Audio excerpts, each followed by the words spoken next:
세상의 사람들을 하나님이 창조하시고 보시기에 좋았더라. 이렇게 창세기에 기록되어 있습니다. 시작은 좋았습니다. 하나님 보실 때에 기뻐하셨습니다. 그런데 얼마 지나지 않아서 사람의 악함과 또 세상의 죄악이 관영함을 보시고 사람을 지으셨음을 한탄하시고 후회하셨다라고 말씀합니다.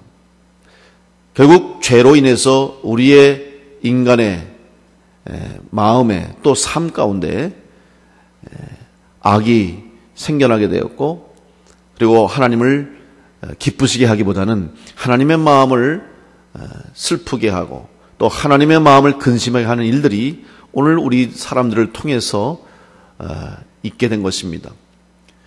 그래서 사람들은 비록 인간이 할 수 없는 일이 없다, 이 만물의 영장이라고 하고 또 불가능은 없다라고 말할 정도로 사실 사람이 하는 일이 무궁무진합니다. 그리고 시간이 지나면 지날수록, 해가 가면 갈수록 인간의 지식과 기술과 또 문명, 문화가 발달해서 정말 어디까지 인간이 할 수 있을까? 어디까지 인간의 가능성과 또 인간의 여러 가지 능력들이 계속될까? 참 기대가 되지만, 이런 인간임에도 불구하고 우리가 해결할 수 없는 문제가 있는데 바로 그것이 죄와 악의 문제라는 것이죠. 그래서 성경에도 예레미야 17장 9절 말씀에 만물보다 거짓되고 심히 부패한 것은 마음이라, 이렇게 하나님이 말씀하십니다. 결국 우리의 본성은 죄와 악으로 가득 차 있다고 하는 것을 고백하고 있는 것입니다. 그러면 이러한 인간, 이러한 사람이 과연 변할 수 있을 것인가? 어떤 사람들은 도저히 일어날 수 없다, 변할 수 없다, 사람은 아무리 변한다고 해도 변화되지 않는다라고 부정적으로 또 변화될 수 없다고 하는 사실을 주장하고 강조합니다. 또 실제로 우리의 삶 속에서 정말 사람이 변하는 것이 참 어렵다는 것을 우리가 절실하게 느끼며 살아가고 있습니다. 그런데 성경에서는 도저히 변할 수 없을 것 같은 우리 사람, 인간이 변화되고 변화받아서 새로운 삶을 살고 또 한 사람이 변화됨으로 놀라운 새로운 역사를 이뤄가는 것을 성경에서 증거하고 있는 것을 보게 됩니다.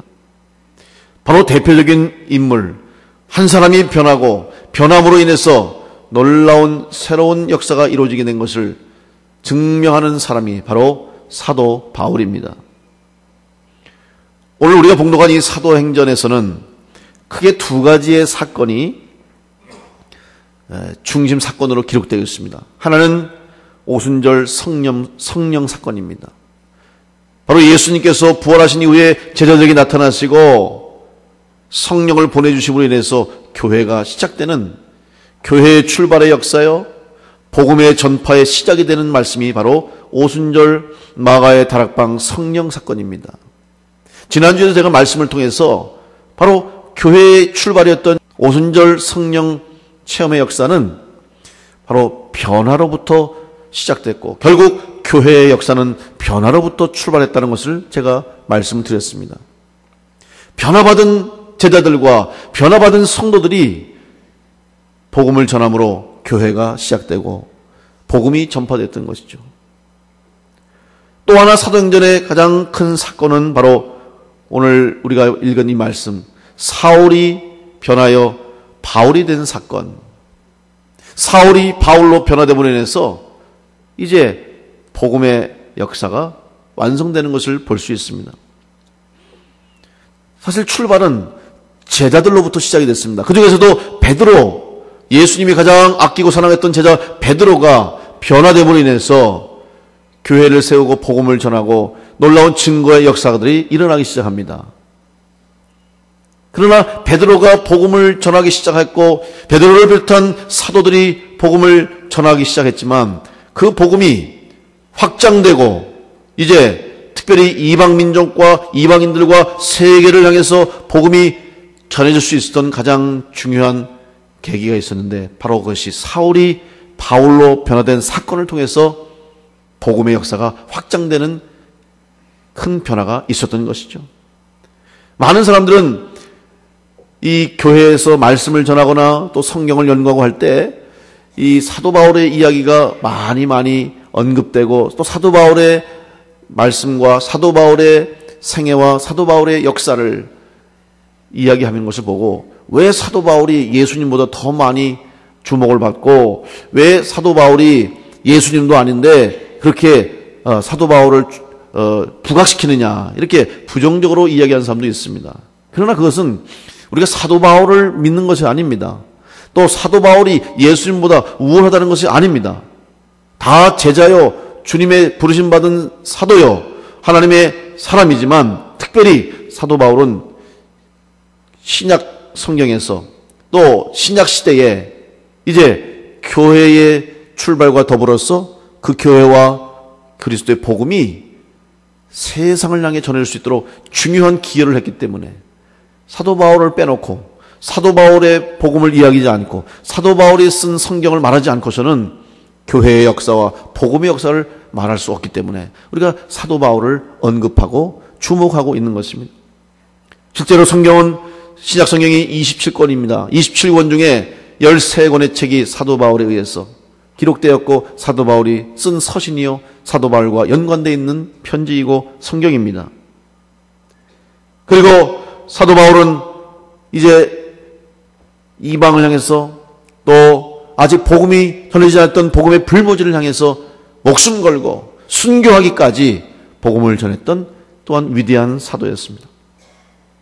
바로 이러한 사도 바울이 사울에서 평범한 사울, 오히려 이전에는 사울이었을 때 예수 믿는 자들을 잡아 죽이고 박해했던 그가 이제는 복음을 전하는 사도요 그리스도인으로 전도자로 변화될 수 있었다고 하는 것, 바로 그것이야말로 하나님께서 교회를 세우시고 복음을 전하게 하신, 그래서 사도 바울을 쓰신 위대한 역사가 되는 것입니다. 그 바로 중심에 변화가 있었다는 것이죠. 오늘 1절 말씀 보면 바울로 변화되기 이전의 사울의 모습을 정확하게 표현해주고 있습니다. 사울이 주의 제자들에 대하여 여전히 위협과 살기가 등등하여 대지사장에게 가서 다메섹 여러 회당에 가져갈 공문을 청했다. 이 공문은 무엇입니까? 누구든지 그 도 예수를 믿는 따르는 사람을 만나면 남녀를 막론하고 결박하여 예루살렘으로 잡아오려 함이라. 여러분 무슨 얘기입니까? 지금 사도 바울이 사울이 그때 살기가 등등하다고 그랬어요. 그러니까 예수 믿는 사람들을 잡으려고 혈안이 돼가지고 한 명이라도 예수 믿는 사람을 잡으려고 공문을 받아가지고 공적인 임무를 가지고, 다시 말하면 공권력을 가지고 힘을 가지고 다니면서 남녀를 막론하고 예수 믿는 사람들 만나면 체포해서 예루살렘으로 끌고 오는 이 사명을 가지고 지금 그가 다메섹을 지나고 있던 길이었습니다. 그랬던 사울이 다메섹에서 부활하신 주님을 만나고 부활하신 주의 음성을 듣고 그가 변화되어서 바울이 되어서 이제는 오히려 자기가 반대하고 자기가 핍박하던 예수님을 전하는 사도요 전도자가 되었던 것입니다. 오늘 한 사람의 변화가, 한 사람의 새로운 삶이 한 교회의 역사와 기독교의 역사와 또한 이 세상을 향해서 놀라운 역사를 이룬 것처럼 오늘 우리 성도들 여러분을 하나님이 부르시고 여러분 한 분 한 분을 하나님 주님께서 택하신 것은 바로 사울이 바울로 변한 것처럼 우리도 변화된 삶을 통하여서 이 땅에서 해야 할 사명과 또 맡겨주신 일이 있음을 분명히 믿으시고 변화된 그리스도인으로 살아가시면서 주의 뜻을 이루어갈 수 있는 성도들이 되시기를 간절히 축원합니다. 그렇다면 어떻게 우리가 사울이 바울로 변화된 것처럼 우리도 그리스도인으로 변화돼서 그 사명을 감당할 것인가? 첫째로 사울이 바울로 변화될 수 있었던 것은 예수님께서 먼저 사울에게 찾아오심으로 변화의 사건이 있게 된 것입니다. 주님께서 다메섹에서 사울을 찾으셨습니다. 찾아오셨다고 하는 것은 사울의 이름을 불렀다는 말입니다. 오늘 말씀에도 보면 4절에 이제 다메섹에 가까이 이를 때에 하늘로부터 너무나 밝은 빛이 비춥니다. 그래서 그만 앞을 볼 수 없고 너무 강한 빛이 비추니까 사울이 땅에 엎드러집니다. 땅에 쓰러질 정도로 강한 빛이 그의 앞에 나타난 것이죠. 그러니 하늘에서 소리가 납니다. 사울아, 사울아, 내가 어찌하여 나를 박해하느냐. 우리 주님께서 사울을 찾아와 주셨습니다. 그런데 찾아와 주실 때 그의 이름을 부르셨습니다. 여러분, 그의 이름을 부른다는 것, 이미 하나님께서 사울을, 예수님을 통해서 그를 택했다는 것을 의미하는 것이죠. 성경에도 보면 하나님이 사람을 쓰실 때 반드시 먼저 부르시고 이름을 부르시고 그에게 일을 맡겨주시고 그를 하나님의 사람으로 쓰신 것을 우리는 알 수 있습니다. 아브라함도 그랬습니다. 모세도 그랬습니다. 사무엘도 그랬습니다. 다 하나님의 일을 맡기실 때 그를 부르셨어요. 그런데 반드시 그의 이름을 불러주셨다. 한 번도 아니고 두 번씩 그의 이름을 불렀어요. 사울아, 사울아, 아브라함아, 아브라함아, 모세야, 모세야. 여러분, 두 번을 불렀다는 것은 무엇입니까? 그를 향한 관심과 뜨거운 사랑과 애정이 있음을 말하는 것입니다.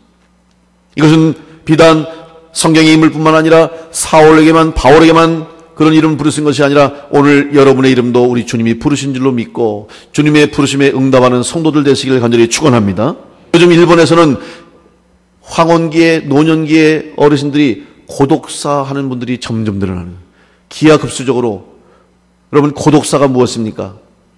혼자 너무 외로운 삶을 사니까 나이가 들어서 이제는 인생의 가장 황혼 아름다운 인생의 마지막을 마무리하고 자기 인생을 돌아보고 살아가야 할 노인분들이 고독사를 하는 거예요. 고독사. 가족도 다 떠나고 가족들도 없고 친구도 없고 자기 이름을 불러준 사람이 하나도 없다는 거예요. 그래서 더 이상 살아갈 의미와 목적을 잃어버리고 이렇게 사느니 차라리 죽는 게 낫다고 생각해서 그 마지막에 고독하게 인생을 쓸쓸하게 자살로 생을 마감하는 불행한 일들이 점점점 늘어나고 있다는 것입니다. 무엇이 문제입니까? 나를 인정해주는 사람이 없다는 거예요. 나를 알아주는 사람이 없다는 거예요. 오늘 여러분의 삶은 비록 세상 사람들이 알아주지 못한다 할지라도 이미 주님께서 여러분의 이름을 아시고 여러분의 이름을 불러주신 줄 믿고 기쁨으로 주님 앞에 나올 수 있는 성도들이 되시기를 간절히 축원합니다. 우리 이름을 불러줄 수 있는, 또 우리 이름을 부름으로 찾아오시는 주님이 계심을 우리가 기억하면서 혼자가 아니다, 나는 더 이상 외롭지 않다라고 하는 믿음과 소망을 가지고 변화된 그리스도인으로 살아갈 수 있기를 간절히 축원합니다. 변하는 것은 노력으로만 되는 것이 아닙니다. 내가 애쓰고 수고해서 변화가 되는 것이 아니죠. 먼저 주님께서 우리를 찾아오시는 그 은혜가 우리 가운데 있을 때 우리가 주님의 은혜로 변화의 시작을 하게 될 줄로 믿습니다. 여러분, 베드로도 어땠습니까? 베드로가 주님이 잡혀가신 날 밤 3번씩이나 주님을 모른다고 배반했습니다. 주님을 부인했습니다. 그 이후에 그의 마음이 어떻겠어요? 말할 수 없는 자책감과 고통과 괴로움으로 눈물 흘리며 그의 인생, 그의 삶은 추락하고 말았습니다. 그런데 그런 베드로가 어떻게 위대한 교회의 첫 번째 사도로서 복음을 전하고 담대하게 말씀을 전해서 놀라운 구원의 역사를 이루는 사도가 됐겠습니까? 바로 부활하신 주님께서 베드로를 찾아와 주셨기 때문이에요. 그래서 주님이 베드로를 부르셨어요. 여러분, 오늘 우리를 향해서도 주님께서 비록 우리가 죄악 가운데 살면서 주님을 떠나고 때로는 주님을 배반하고 때로는 하나님을 등지고 살았던 우리의 삶이었지만 주님이 우리를 지금도 찾으시고 지금도 나를 부르시고 여러분에게 손을 내미시는 주님이 지금도 여러분 앞에서 간절한 마음으로 기다리고 계심을 믿고 주님의 부르심에 손 내밀고 주님 손 붙잡는 우리 성도들 되시기를 간절히 축원합니다. 먼저 사울을 찾아오셨어. 부르심으로 사울이 바울로 변화되는 역사가 있게 됐습니다.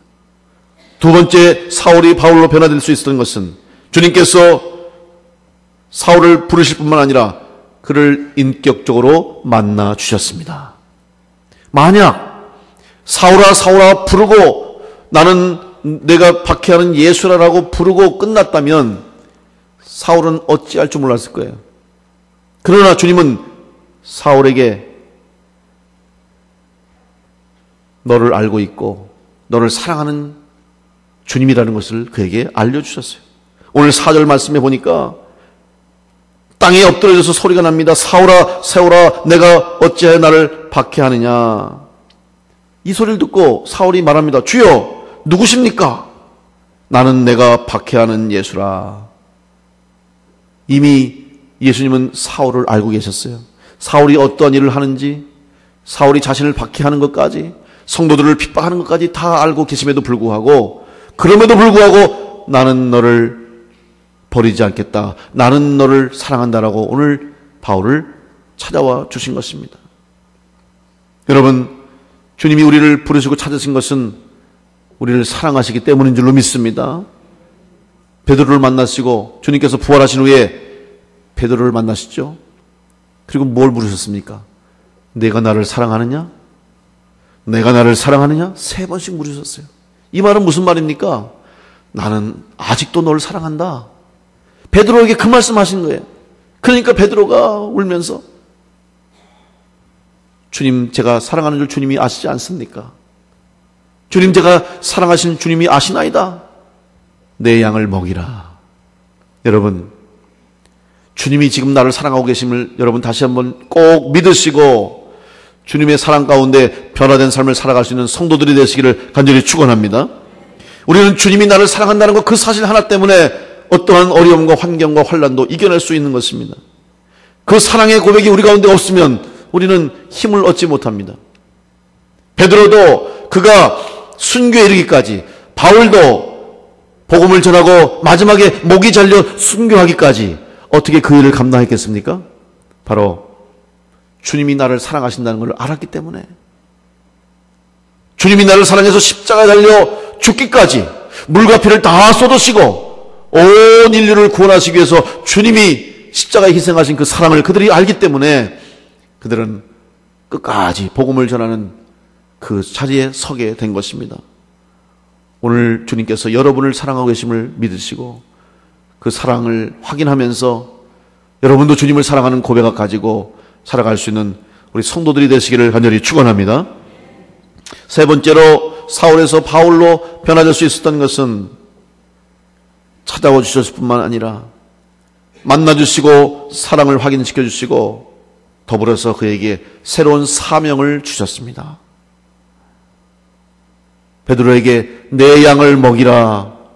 네가 나를 사랑하느냐? 그렇다면 내 양을 먹이라.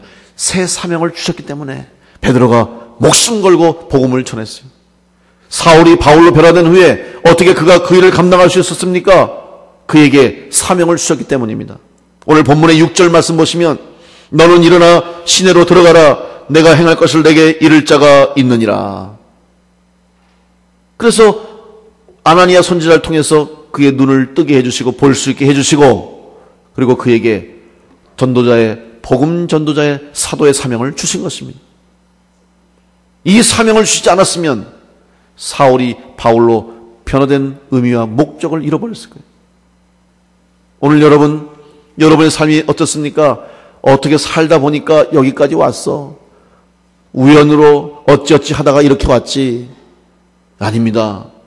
어쩌다 된 것 같고 우연히 된 것 같지만 아닙니다. 이미 주님께서, 하나님께서 여러분을 택하시고 부르시고 여러분을 향한 계획이 있으시고 섭리가 있어서 여기까지 인도하셨고 앞으로도 그 여러분을 향한 하나님의 뜻과 또한 하나님이 여러분을 향해서 이루시고자 하는 일을 이루고자 하는 목적과 계획과 섭리 가운데 여러분을 인도하실 줄로 믿고 그 주님의 부르심에 합당하게 날마다 새롭게 변화되는 복된 성도들이 되시기를 간절히 축원합니다.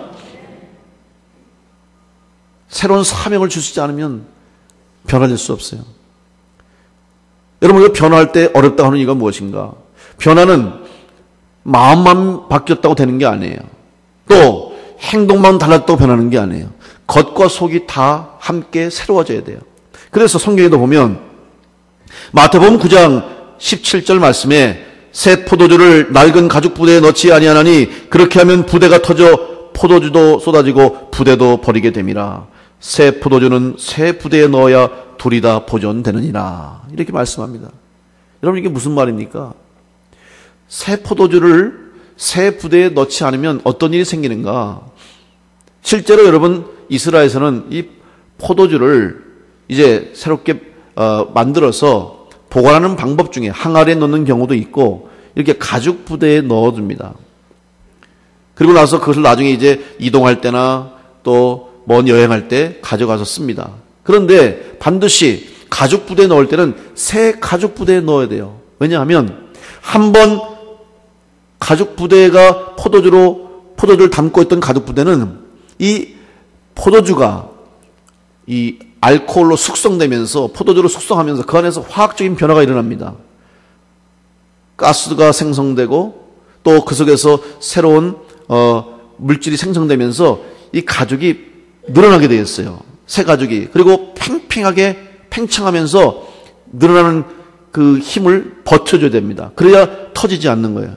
그래서 새 포도주가 숙성된 포도주로 되는 동안에 가죽 부대가 다 늘어나고 이제 딱딱해지고 굳어지는 거예요. 그래서 그걸 가지고 다 포도주를 쓰고 난 후에는 다시 쓰면 안 돼요. 거기다가 만약 새 포도주를 헌 가죽 부대에 부으면 새롭게 포도주가 또 숙성되면서 일어나는 그 팽창의 힘을 견디지 못해서 터져버리는 거예요. 그러면 포도주도 버리고 부대도 버리는 거예요. 새 가죽 부대에 새 포도주를 넣어야만 맛있는 좋은 숙성한 포도주를 만들 수 있는 것처럼 하나님의 새 일을 행하실 때는, 새로운 변화를 이루실 때는 우리의 마음을 새롭게 하시고 우리의 삶을 새롭게 하시고 우리의 환경과 우리의 여건과 우리의 신령과 우리의 삶의 모든 것까지도 새롭게 하심으로 하나님이 우리에게 새 일을 맡겨주시는 줄로 믿습니다.